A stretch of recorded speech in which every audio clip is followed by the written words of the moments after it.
we have a birth remember point, or we can say a important point we have, that if any tangent at point P on the curve passes through the point Q, मतलब अगर कुछ इस तरह का situation है तो हम उसे कैसे डील कर सकते हैं, मतलब कि उसके बेसिस पर क्या क्या इक्वेशन हम बना सकते हैं। तो एक तो यहाँ पर हमको बोल रहा है कि P पॉइंट पर जो टेंजेंट है वो पास करिए किसी पॉइंट Q से।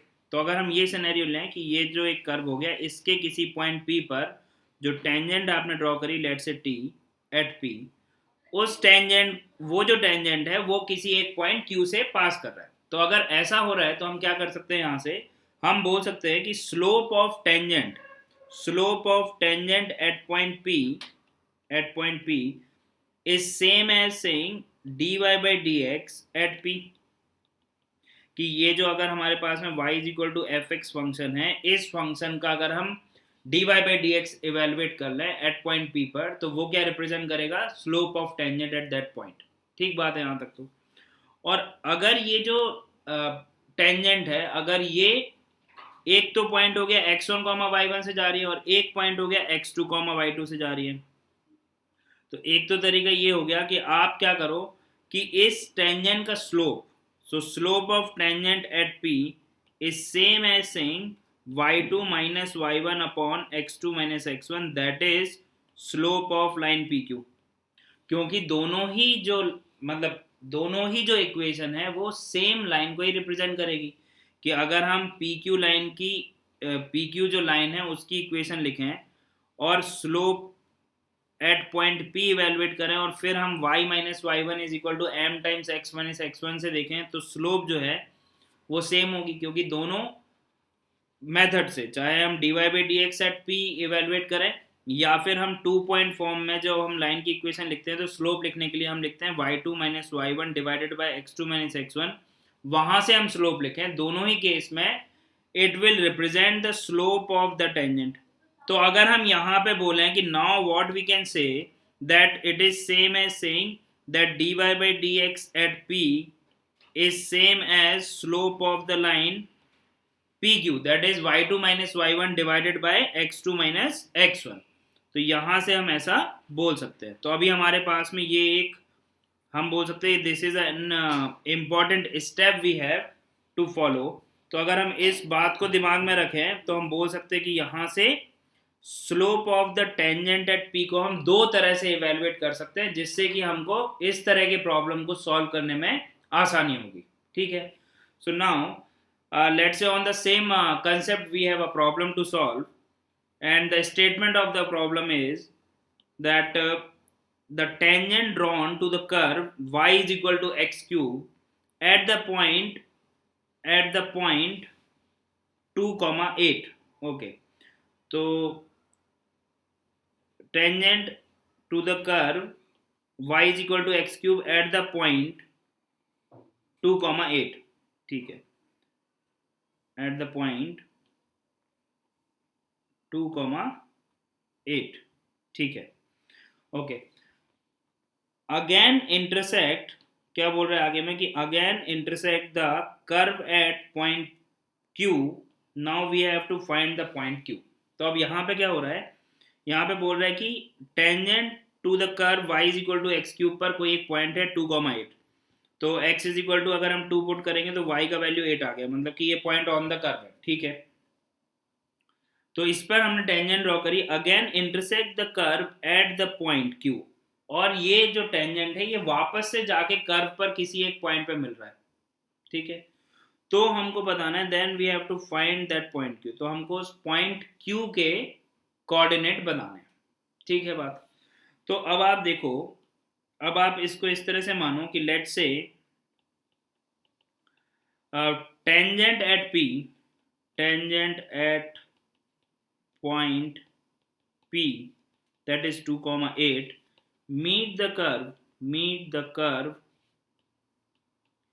y is equal to x cube at Q, and let's say Q is x1 y1 again। ठीक है, तो यहां से हम बोल सकते हैं कि जो Q, यहाँ पर एक हमारे पास में इंफॉर्मेशन है कि ये जो Q पॉइंट है वो कर्व पर ही लाई कर रहा है। तो अगर Q पॉइंट के कोऑर्डिनेट अगर आपने x1 y1 माने हैं, तो वो जो पॉइंट है वो कर्व पर लाई करेगा, मतलब कि वो पॉइंट उस कर्व की इक्वेशन को सेटिस्फाई करेगा।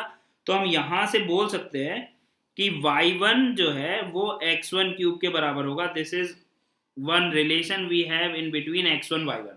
ठीक है, तो यहाँ से कुछ हमको सिंप्लीफाई करने में मदद मिलने वाली है। ठीक है, अब we have to evaluate the point Q। तो अब आप देखो जो टेंजेंट है एट पॉइंट P 2,8, उसका अगर हम स्लोप बताना चाहें तो एक पॉइंट तो हो गया आपके पास में 2,8, ठीक है, ये P पॉइंट हो गया, और एक पॉइंट हो गया आपके पास में Q। तो वो पॉइंट क्या आ गया आपके पास में, अब आप बोल सकते हो कि वो पॉइंट आ गया आपके पास में, यहाँ पर हम बोल सकते हैं दैट इज x1, y1। ठीक है, तो यहाँ से अगर हम स्लोप लिखें, slope of this tangent which is represented by this line PQ, क्योंकि इस टेंजेंट पे दो पॉइंट मिल गए आपको, एक तो पॉइंट P जिस पर आपने टेंजेंट ड्रॉ की है, और दूसरा पॉइंट जहां पर वो जाके दोबारा से कर्व को मिल रहा है। ठीक है, तो PQ जो है वो आ जाएगा आपके पास में, slope of PQ we can write is y1 minus 8 divided by x1 minus 2 लिख सकते हैं। Okay, and which is same as saying that dy by dx at P point पर dy by dx जो है वो क्या बताएगा, वो भी बताएगा slope of the tangent at P। तो अभी y is equal to x cube है आपके पास में कर्व, तो y is equal to x cube का dy by dx लिखना तो कोई बड़ा टफ काम नहीं है। तो यहाँ से लिख दिया dy by dx, that is simply 3x square. अब आपने इस पे पॉइंट P बैठा दिया, पॉइंट P बैठा दिया का मतलब कि x का वैल्यू जो है 2, मतलब जो पॉइंट है वो 2,8 है, तो जो स्लोप आया उसमें तो केवल और केवल x कोऑर्डिनेट है, तो x का वैल्यू 2 आपने यहाँ रख दिया। तो वो रखने से आपको जो है ये dy by dx at P जो है वो मिल गया आपको 12। अब ये 12 आ गया, यहाँ से स्लोप ऑलरेडी आपको पता है in terms of x1 y1, तो इन दोनों को इक्वेट कर दिया, क्योंकि दोनों ही मेथड से हमको मिल क्या रहा है ultimately, slope of the tangent, तो दोनों को इक्वेट कर दिया। तो यहाँ से दिस इज इक्वल टू 12। तो अभी हमको सॉल्व क्या करना है, अभी हमको सॉल्व करना है y1 minus 8 divided by x1 minus 2 is equal to 12। We need to solve this. यहाँ से ये सॉल्व करके हमको x1 y1 की वैल्यूज मिल जाएगी जो भी आ रही होंगी।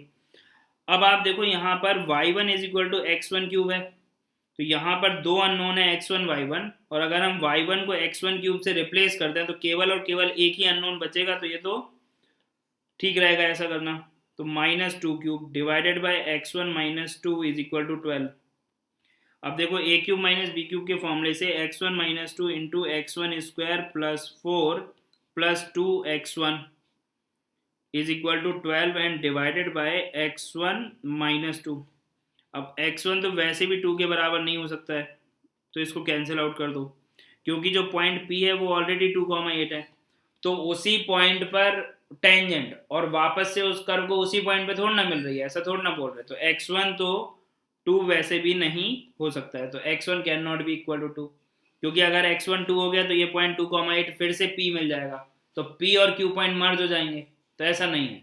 ठीक है, तो अब यहाँ से अगर हम देखें तो यहाँ से x1 square plus 2x1 minus 8 equal to 0 आ गया। हमने क्या किया, इसको दोनों को इक्वेट कर दिया, ये तो कैंसिल आउट हो गए, क्योंकि x1 नॉन जीरो है, मतलब x1 नॉट इक्वल टू 2 है, उस वजह से x1 माइनस 2 का जो डिफरेंस है वो नॉन जीरो है, तो हम कैंसिल आउट कर सकते हैं।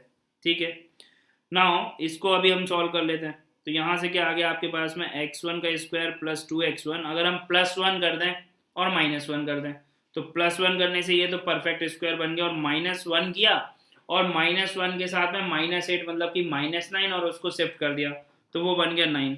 तो यहाँ से ये बन गया x1 + 1 का whole square is equal to we can say this is 3 square. ठीक है, एक ही बात है।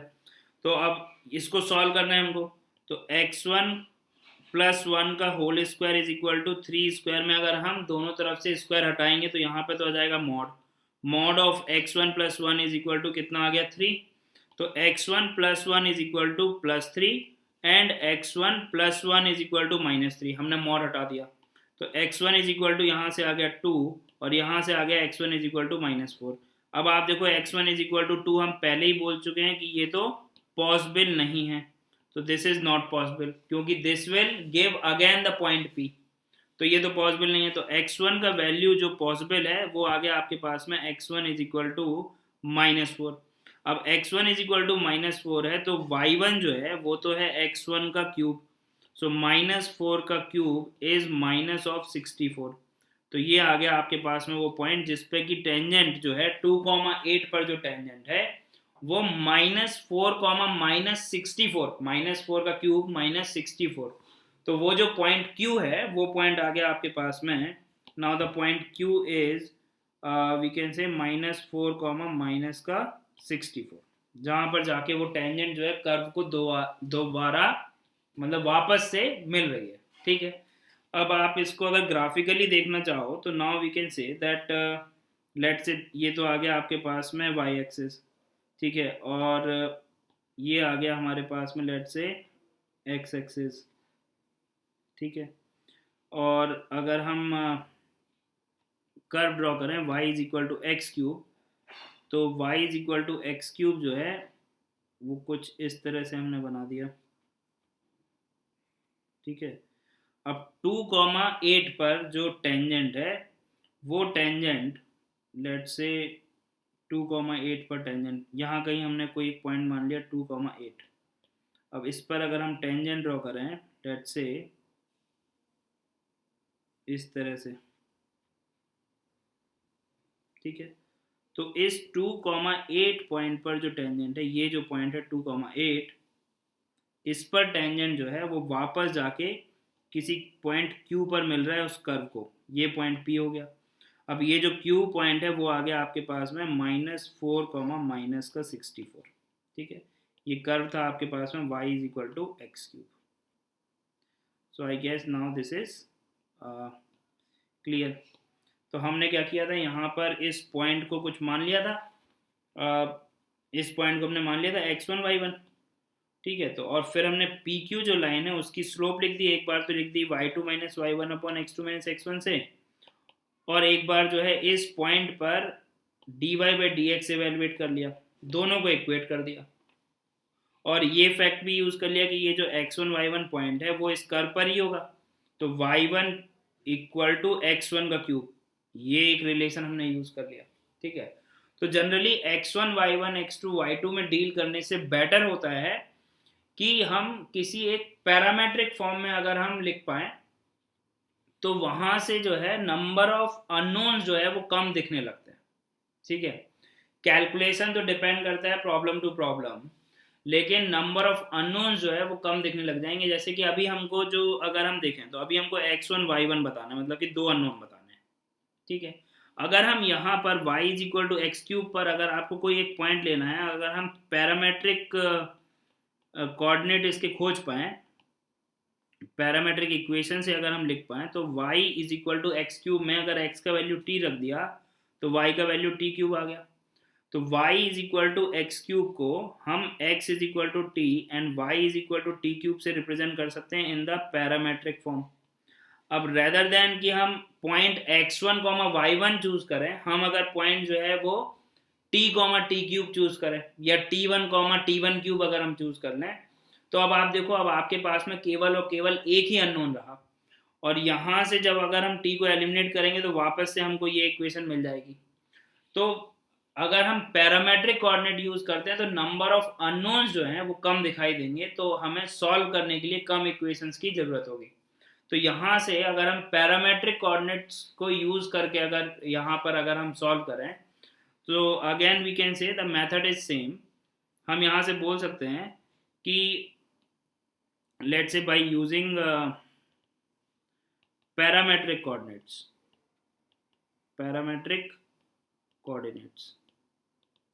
और पैरामेट्रिक इक्वेशन की मदद से, तो लेट से हमने मान लिया कि जो Q पॉइंट है, अब वो जो Q पॉइंट है वो t, टी क्यूब है, ठीक है। अगर वो पॉइंट t, टी क्यूब है और P जो पॉइंट है वो तो 2,8 है, so again dy/dx at P is 3x²। P में x की जगह पर 2 रख दिया था हमने, तो वो आ गया था कितना 12। तो ये तो एक ही बात, ठीक है। अब अगर हम यहाँ से देखें, अगर हम dy बाई डी एक्स निकालें 2 पॉइंट फॉर्म से, तो we can say that slope of P Q is slope of dy by d x at p, slope of the tangent, दोनों एक ही बात है। तो यहाँ से आप देखो तो क्या आ जाएगा, T cube minus 8 divided bye again T minus 2, ठीक है, और विच इज इक्वल टू 12। तो this is t minus 2 into t square plus 2t plus 4 times 12 times t minus 2। Again we can cancel this t minus 2, क्योंकि t का value अगर हम 2 put करेंगे तो हमें p पॉइंट मिल जाएगा, that is 2,8 which is already there. तो q पॉइंट जो है वो p पॉइंट के बराबर तो नहीं हो सकता है। तो बस यहाँ से हमको सॉल्व करना है। Again the process is same, t square plus 2t minus 8 is equal to 0। यहाँ से सॉल्व करेंगे तो t का वैल्यू -4 एंड t का वैल्यू 2 आएगा, t का वैल्यू 2 रिजेक्ट, t का वैल्यू -4 के करस्पॉन्डिंग जो पॉइंट है वो तो t t क्यूब है, that is -4 -64। So this is q which is our required answer. तो अब यहाँ पे क्या हुआ, क्योंकि यहाँ पे केवल और केवल एक ही अननोन है, तो रिलेटिवली थोड़ा सा कैलकुलेशन इजी पड़ेगा। बट अगेन मैं आपसे बोलूँगा कि ये तो डिपेंड करेगा problem to problem, but still parametric coordinate मानने से नंबर ऑफ अननोन जो हैं वो रिड्यूस हो जाते हैं, कम हो जाते हैं, ठीक है। तो जैसे अगर हमको t का वैल्यू पता चल गया तो हमको x1 y1 दोनों पता चल गए, क्योंकि x1 और y1 दोनों जो हैं वो इन टर्म्स ऑफ t लिखे हुए हैं। और अगर t की एक से ज़्यादा वैल्यू जाती है हमारे पास में, इसका मतलब ये होता है कि हमारे पास में एक से ज़्यादा पॉइंट ऐसे मिल रहे हैं, ठीक है। तो वो तो डिपेंड करेगा टोटली कि किस तरह का फंक्शन हमको गिवन है। So I guess now this is clear.